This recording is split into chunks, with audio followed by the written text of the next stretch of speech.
Sain eilen vähän etuajassa kaupan tuotetilauksen ja katsotaan nyt vähän mitä sieltä löytyy. Tilasin aika paljon ihan uusia tuotteita, mutta myöskin sitten täyttöä niihin tuotteisiin, jotka meinas jo loppua varastosta. Suunnittelen uusien tuotteiden tuoteostot aina asiakkaiden palautteiden ja toiveiden mukaan, ja toki tosi tärkeää on aina se, että ne on kauniita, käytännöllisiä ja sopii niin kuin oikeasti koristamaan juhlia. Toki ajankohtaiset teemat, kuten ystävänpäivä helmikuussa, ohjaa ostoja. Ja tässäpä tulee uutuudet, eli ihania tällaisia erivärisiä pompomeja. Ja sitten honeycombseja 2 eri koossa, ja näillä sä onnistut helposti viimeistelemään sun juhlateeman.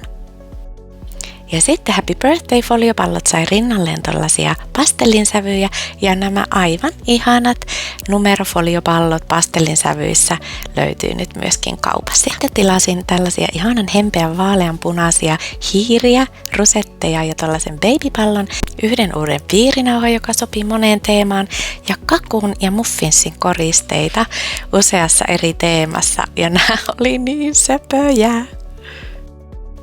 Kynttilöitä tuli lisää kauppaan. Ja sitten kaikki nämä seuraavat foliopallot ja lateksipallot on ystävänpäivää varten, ja näillä sä onnistut yllättämään tai koristamaan ystävänpäiväjuhlat tai yllätyksen ihan takuun varmasti. Mutta käyhän kaupassa katsoa, nämä uutuudet löytyy nyt www.juhlaboksi.fi.